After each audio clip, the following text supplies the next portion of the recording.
नमस्कार दोस्तों, मैं हूं सीएम मधुर। आज फिर से आपके सामने एक नई वीडियो लेके आया हूं।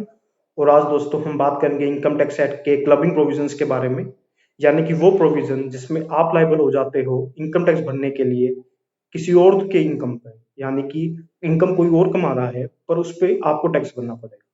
कुछ स्पेशल ट्रांजेक्शन होती है दोस्तों, जो अगर आप कर देते हो तो आपको दूसरों की इनकम पे टैक्स भरना पड़ जाता है। वो क्या ट्रांजेक्शन है दोस्तों, आज उसके बारे में बात करें। पहला प्रोविजन है दोस्तों, income of other person included in assets total income in case of income without transfer of assets. यानी कि दोस्तों अगर आप किसी को आप इनकम ट्रांसफर कर देते हो और without any transfer of assets, यानी कि आप एसेट ट्रांसफर नहीं करते, सिर्फ उसकी कमाई और इनकम उस पर दूसरे पर्सन को ट्रांसफर कर देते हो, तो उस पर टैक्स आपको भरना पड़ जाएगा। चाहे वो एसेट कोई भी हो दोस्तों, बिल्डिंग हो, लैंड हो, या कोई भी किसी टाइप की एसेट हो। अगर इनकम कोई और बंदा कमा रहा है और उसकी ओनरशिप आपके साथ आपके पास अभी भी है या आप उस पर कंट्रोल आपका भी ही है, तो दोस्तों आपको उस पर टैक्स भरना पड़ जाएगा। इस बात से फर्क नहीं पड़ता दोस्तों कि चाहे वो इनकम आपका बाद में आएगी या आप उसको बाद में दोगे या नहीं दोगे।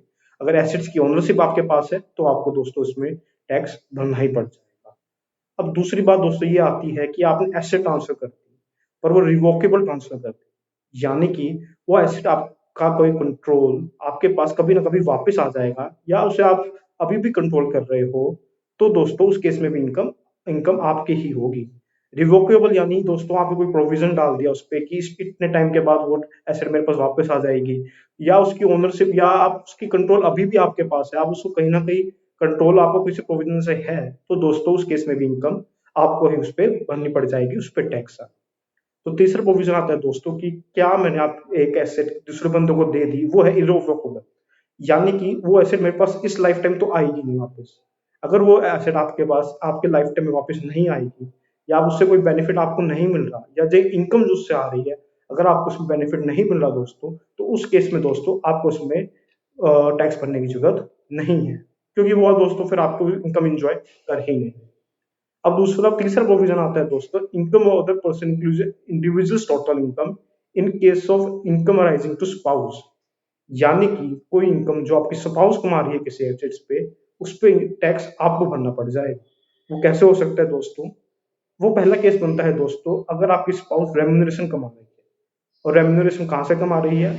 ऐसी कोई कंपनी है जिस पे आपको कंट्रोल है, यानी कि उसके 20% उससे ज्यादा का कोई वोटिंग पावर आपके पास है, या कंट्रोल ओनरशिप आपके पास है, या कोई फर्म है पार्टनरशिप फर्म जिसके आप 20% ज्यादा पार्टनर हो, या कोई अगर सोल प्रोप्राइटरशिप फर्म है तो पूरा कंट्रोल आपके पास है।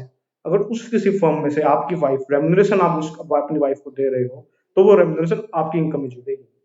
वो उस पे रेम्यूनरेशन पे टैक्स आपकी वाइफ नहीं भरेगी, क्योंकि दोस्तों आपको आपका उस पे कंट्रोल है और आपकी वाइफ उस पे रेम्यूनरेशन कमा रही है। तो क्या हर ट्रांजेक्शन पे या हर जगह जहाँ पे आपकी वाइफ रेम्यूनरेशन कमा रही है आपकी इनकम पे जाएगी? नहीं दोस्तों। अगर वो ऐसी कंसर्न है जिसपे आपकी वाइफ काम कर रही है, आपको उस पर कंट्रोल है, पर आपकी वाइफ के पास कोई टेक्निकल स्किल है, एक्सपर्टाइज है, या उनके पास कोई डिग्री है उस काम करने की, तो उस केस में वो अपनी मेहनत से वो पैसे कमा रही है, तो उस केस में आपको उस पर टैक्स देने की जरूरत नहीं है। आपकी वाइफ ही उस पर टैक्स भरती रहेगी। दूसरी बात दोस्तों ये आती है कि कोई कंसर्न ऐसी है जिसमें आपकी दोनों का ही सब्सटेंशियल इंटरेस्ट है, या हस्बैंड एंड वाइफ दोनों की उस पर ओनरशिप है, तो उस केस में वो इनकम किस पे क्लब होगी? तो उस केस में दोस्तों इनकम उस पर्सन की क्लब होगी जिसकी इनकम ज्यादा है उस सेट आके। तो दोस्तों आपको ज्यादा टैक्स भरना पड़ जाएगा अगर आपके इस टाइप की ट्रांजेक्शन है। तो दोस्तों इस बात का ख्याल रखना, अगर आप रेम्यूनरेशन दो अपनी वाइफ को, तो उनके पास ऐसे कोई टेक्निकल स्किल हो, एक्सपर्टाइज हो, जिसके वजह से आप उसे रेम्यूनरेशन दे दो। नहीं तो दोस्तों उस कंसर्न पे जो भी स्पाउस है उसके नाम पे वो इनकम टैक्सेबल हो जाए। इसी में दोस्तों दूसरी कड़ी आती है कि जब आप अपनी स्पाउस को कोई एसेट ट्रांसफर कर देते हो, यानी कि आपने कोई एसेट अपनी वाइफ को दे दी, गिफ्ट के तौर पे दे दी, या विदाउट एनी कोई एडवोकेट कंसिडरेशन, या मतलब उसकी जो वैल्यू है उसके कम पे दे दी, या मतलब उसके एडवोकेट कंसिडरेशन हम नहीं मान सकते कि आपने उसे सही भाव पे अपनी वाइफ को ट्रांसफर की, बिना कुछ लिए ट्रांसफर कर दिया, और उसमें अगर कोई इनकम आप कमा रही है उसकी वाइफ, तो वो भी दोस्तों आप पे ही क्लब होएगी, वो आपकी वाइफ पे क्लब नहीं होगी। दूसरा है दोस्तों, अगर आपने कोई हाउस प्रॉपर्टी अपनी वाइफ को दी, हाउस प्रॉपर्टी यानी बिल्डिंग, कोई गोडाउन जिस पे रेंट इनकम कमाई जा रही है, अगर वो अपनी वाइफ को ट्रांसफर दे दी इन एडवोकेट कंसिडरेशन पे, तो भी दोस्तों आप ही उसको ओनरशिप खिलाओगे आपकी वाइफ को, और उसकी जो भी इनकम होगी वो दोस्तों आपको भरनी पड़ेगी, आपकी वाइफ को नहीं भरनी पड़ेगी। तीसरी बात है दोस्तों income from acquisition transferred assets, यानी कि आपकी वाइफ ने इनकम कमा ली, वो आपके यहाँ टैक्सेबल होगी, और उसी इनकम को आपकी वाइफ ने कहीं और लगा दिया और उस पे अगर इनकम कमाई जा रही है, तो उस केस में क्या वो भी इनकम हस्बैंड के नाम टैक्सेबल होगी? नहीं दोस्तों, उस केस में तो वो इनकम स्पाउस ही भरेगी, आपकी वाइफ ही भरेगी। वो एक्विजिशन है जो टैक्सेबल नहीं है। दोस्तों एडुकेटेड कंसिडरेशन का मतलब कहीं से भी ये नहीं होता कि आप कह दो हमारे आपसी प्यार में, आपसी मेलजोल में हमने ऐसे ट्रांसफर कर दी। उसमें एडुकेटेड कंसिडरेशन कुछ ना कुछ आपको जरूर होनी चाहिए, जिससे आप ये कह सको कि मैंने उनसे इतने पैसे लिए हैं, या कुछ भी हो ऐसा कि एडुकेटेड कंसिडरेशन उसको कह सके। अगर दोस्तों वो पैसे अगर आपने वाइफ को दिए हैं, या ऐसा कुछ दिया है जिससे आपकी वाइफ ने आगे अपना एक नया बिजनेस खोल लिया है, तो उस केस में दोस्तों, उस केस में भी अगर जो उस बिजनेस से इनकम हो रही है, वो भी दोस्तों आपको ही उस पे टैक्स भरना पड़ जाएगा दोस्तों। अब दोस्तों क्लबिंग प्रोविजन में हम आगे बढ़ते हैं। क्लबिंग प्रोविजन में अगली ट्रांजेक्शन है दोस्तों, जब आप कोई एसेट अपनी सन के वाइफ को ट्रांसफर कर देते हो। पहले मैंने बात करी अपनी वाइफ को, दूसरी में बात करो सन की वाइफ को। उसी केस में भी दोस्तों सेम ही होगा। अगर कोई एसेट आपने ट्रांसफर कर दी अपनी सन्स की वाइफ को विदाउट एनी एडुकेट कंसिडरेशन, तो उस पर भी टैक्स आपको ही भरना पड़ेगा, चाहे वो हाउस प्रॉपर्टी हो या कोई भी एसेट्स।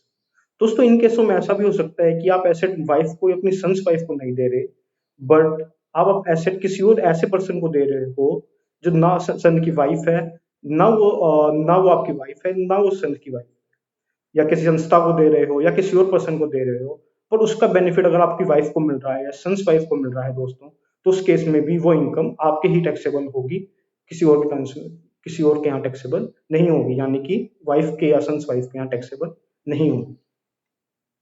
अब अगला कड़ी है दोस्तों क्लबिंग ऑफ माइनर्स इनकम, यानी कि जो अगर आपका माइनर सन है, डॉटर है, या मैरिड डॉटर है, अगर वो कोई इनकम कमा रहे हो दोस्तों, तो उस पर टैक्स वो भरेंगे या आप?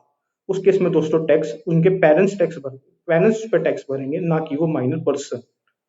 हाँ दोस्तों, अगर आपका बेटा वो टैलेंटेड है, उसका कोई स्किल है, एक्सपर्टाइज है, नॉलेज है, और उस बेसिस पे उसने कोई इनकम कमाई, तो दोस्तों उस पे टैक्स फिर वो ही भरेगा, आपको उस पे टैक्स भरने की जरूरत नहीं है। इस केस में दोस्तों जिन पेरेंट्स की इनकम ज्यादा है, उसकी इनकम इंक्लूड करने से पहले, चाहे उसकी मदर हो, फादर हो, उनको ही उस पे टैक्स भरना है।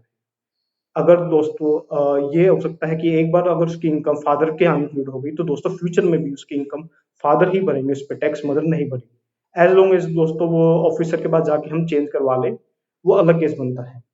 या दोस्तों ऐसा भी हो सकता है कि हाँ, मदर और फादर अलग रह रहे हैं और बच्चों को मेंटेन कोई और कर रहा है, तो दोस्तों उस केस में जो पर्सन बच्चों को मेंटेन कर रहा है उस वक्त, जब उसने इनकम कमाई है दोस्तों, तो वो ही उस पे टैक्स भरेगा। यानी अगर मदर के पास बच्चा है और उसने इनकम कमाई, तो उस वक्त मदर भरेगी, और अब बच्चा अगर फादर के पास है और उसने जब इनकम कमाई, तो फादर ही भरेगी।